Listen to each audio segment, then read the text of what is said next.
Bir çox suallar da var. Mən istəyirəm o suallara da mən zaman ayıram, vaxt ayırım. Zahid bəy deyir ki, Salam Rusif bəy, oliqarxlara belə vəziyyətin olmağı xeyir eləyir. Çünki başları qarışıb, amma oliqarxlar da bundan istifadə edir. Mən belə düşünənlər də var, ancaq mən bir qədər fərqli düşünürəm. Oliqarxların üzərinə çox böyük yük düşür və xüsusilə də artıq şantaj metoduna əl atıb Putin Rusiyası. Söhbət nədən gedir? İndi haqqında danışdığımız o səfərbərlik məsələsi ki var. Bununla bağlı Doge telekanalının yaymış olduğu xəbərdə belə bir sxem ortaya çıxıb ki, belə bir plan ortaya çıxıb ki, həmin o şirkətlərə və müəssisələrə spisok, üzr istəyirəm, cədvəl göndərilir ki, bax bu cədvəl üzrə bu şəxslər getməlidir cəbhəyə. Əgər göndərmək istəmirsinizsə, bunun qarşılığında filan qədər məbləğ və məvacib ödəməlisiniz dövlətə. Bu məsələnin birinci tərəfi. İzləyicimiz Sabir bəy də sual verir ki, əgər Putin əvəz olunarsa onun yerinə kim gələ bilər?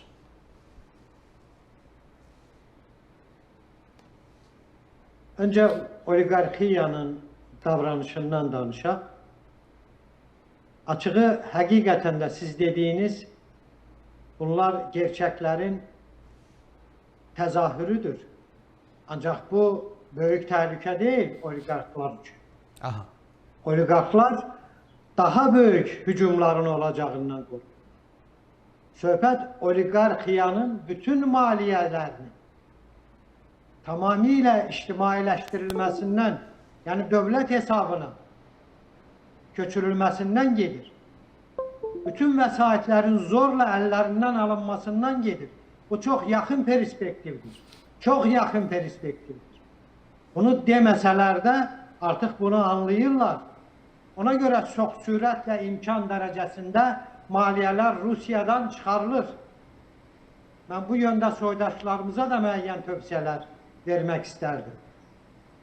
Bu çox da uzaqda deyil. Bu rejim artıq öz övladlarını sürətlə yeməyə başlayıb. Və bunun açığı, təhlükəsi hər kəsi vura bilər.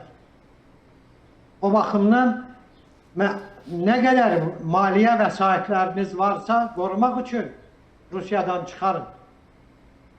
İmkanınız varsa başqa alternativ ölkələrdə sərmayə qoymaq imkanı, biznes qurmaq imkanı varsa ən azından buna cəhd edin. Eyni zamanda mən Azərbaycan məmurlarına, dövlətə də müraciət edirəm ki, vətən oğullarını qucaqlamaq üçün hər cür hüquqi imkanlar yaradılır.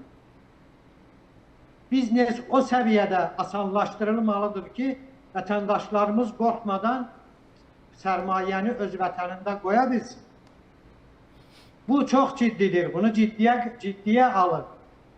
Qısa müddətdə hər biriniz bunu öz çiyinlərinizdə hiss edəcəksiniz. Bu çox ciddi bir təhlükədir. Əgər oliqarxik sistem 10 və 100 milyardlarla vəsaitləri olan, söhbət euro və dollardan gedir. Bir oliqarx Rusiyadan qaçmaq, vəsaitlərini çıxarmaq düşünürsə, cənab soydaşlarımız, vətən oğulları, siz də öz təhlükəsizliyinizi təmin edin, əl-ələ verin. Ən azından vəsaitlərinizi qorumaq üçün qısa müddətdə Rusiyadan çıxarın. Heç bir perspektivi yoxdur Rusiyanın. Bilin, bütün vəsaitlər əllərdən alınacaq. Çünki Rusiya dövləti büdcəsi bu müharibəni maliyyələşdirmək imkanından çox-çox uzaqdır. Bu imkanlar tükənir. Bu rəsmi şəkildə etiraf olunur. İstər Mərkəzi Bankın prezidenti Nayibullina səviyyəsində, istərsə də iqtisadçılar səviyyəsində, istərsə də Maliyyə Nazirliyi səviyyəsində verilən mesajları ciddi müzakirə edin, təhlil edin. Ona görə də əgər bu maliyyə olmayacaqsa, oliqarxların əlindən bütün bu milyardlar zorla alınacaq. Bolşeviklər dönemində də belə olmuşdur. Çünki dövlət tükənir, ordu tükənir, vəsaiti hardan alacaqdır? Məhz buna görə Ukrayna taktika legitim hədəfləri genişləndirir. Baxın, görənə kimi enerji sistemi, mülki infrastrukturların siyasi böyüyür. Cəhbiyə yollanacaq qida rasyonu istehsal edən müəssisələr vurulacaq. Xüsusilə də ət istehsal edən müəssisələr.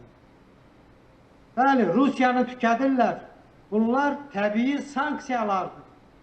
Bu Qərb tərəfindən tətbiq olunan sanksiya deyil. Bu Ukrayna dronları tərəfindən tətbiq olunan təbii sanksiyalardır ki, çox ciddi nəticələr ortalığa qoyur. Ona görə də Rusiya dövlət adına özünüzü cənab vətən oğulları çıxdaş etməyin. İndi mən Sabir bəyin də istəyərdim sualını cavablandıraq. Əgər Putin hakimiyyətdən getsə, onu kimə vəzir edərlər? Və bir qədər tarixi ekskursiya da eləyək. Misal üçün, Putinin hakimiyyətə gəlməsi də bir qədər müəmmalı idi və maraqlı idi. Yeltsinin hakimiyyətə təhvil verməyi və s. və axır. Sizcə növbəti senari necə ola bilər əgər bu baş versə? Bilirsiniz, Vladimir Putin hakimiyyətdən çox rahatlıqla uzaqlaşdırıla bilər. Bu olmayacaq bir iş deyil. Ancaq bunun yerinə gələcək bu rejimi qorumalı və bilavasitə bu rejimin girovuna çevrilməli. Belə bir figur kim ola bilər sizcə? Putinin mavini. Medvedev. Ən zəif figur, idarə olunacaq figur, ayrıca ayılmayan, daim sarhoş gəzən bir figurdan söhbət gedir. Ayrıca bir də bu artıq Rusiyada bir dönəm prezidentlik kreslosunda oturmuş şəxs. Ona görə ən potensial şəxs olaraq mən Medvedevi düşünürəm. Çünki təhlükəsizlik xidməti üçün bu göydən düşmə bir figurdur. Eyni zamanda ordu generaliteti üçün də göydən düşmə figurdur. Çünki güclü bir figurun gəlməsi, eynən Rusiyanı idarə edən bu rejimin perspektivdə böyük əksəriyyətinin həbsə atılması deməkdir. Sizcə FSB, Təhlükəsizlik Xidməti, Generalitet eyni zamanda oligarxik sistem buna razı ola bilərmi? Ona görə də daha çox kölgə idarə oluna biləcək şəxslərdən söhbət gedir ki, bunların da başında düşünürəm ki, ən yaxşı namizəd elə Putinin özünün mavinidir, yəni Medvedevdir. Mən hələlik onu görürəm, ancaq əgər proses inqilabi gedərsə ki, bu ehtimal o qədər də böyük deyil, onda hansısa yeni başqa figurlardan söhbət gedə bilər. Ancaq düşünürəm ki, bu proses dağıdıcı getməyəcək. Və hər şey aşağıdan deyil, yuxarıdan idarə olunacaq səviyyədə proses gedəcək.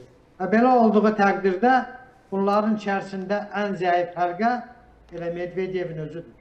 Əslində mən bu sualı verərkən Putin Yeltsindən sonra hakimiyyətə gəlməsini məsələsini təsadüfən qeyd eləmədim. Deməli, o dönəmdə də əslində Putinin hakimiyyətə gəlməsi və xüsusilə də Putinin populyarlıq qazanması o zamanki Rus-Çeçen müharibəsi faktiki olaraq Çeçenlər tabi olmurdular. Putinin gəlişindən sonra çox radikal addımlar atıldı. Yəni, heç bir müharibə cinayətinin detalları gözlənilmədən Grozny yerlə yeksan edildi, hətta xəritədən silindi. Bax, belə vəziyyətdə hakimiyyətə gəldi. Putin və populyarlıq qazandırdı Çeçen məsələsini həll eləməklə. Gedişi də əgər bu halda baş versə, çox maraqlıdır ki, müharibə ilə gəlib, müharibə ilə gedəcək. Bəs onu əvəz eləyəcək şəxs, mən ona görə diqqətimi çəkir ki, əvəz eləyəcək şəxs sizcə Ukrayna məsələsini həll eləyə biləcək potensialda biri olacaqmı? Söhbət ondan gedir ki, belə bir zəif figurun hakimiyyətdə, prezident kreslosunda oturmasına ehtiyac var ki, məhz onun zəif iradəsindən istifadə edərək prosesləri ən azından sülh məcrasına yönətmək mümkün olsun. Əks təqdirdə Rusiya dağılacaq. Yeltsin dönəmində Rusiya dağılırdı. Bəli. Çünki Çeçenistanın müstəqil olması, digər regionların da müstəqil olması qığılcımını artıracaqdı ki, bu da mərkəzdən qaçma prosesini sürətləndirirdi. Ona görə dəmir yumruğa, möhkəm ələ, bir KGB ünsürünə ehtiyac var idi. Ona görə Putini dərin dövlət ortalığa atdı. Ancaq bugün hələlik parçalanma deyiləcək hər hansı bir, deyək ki, reallıq, gerçəklik ortada yoxdur.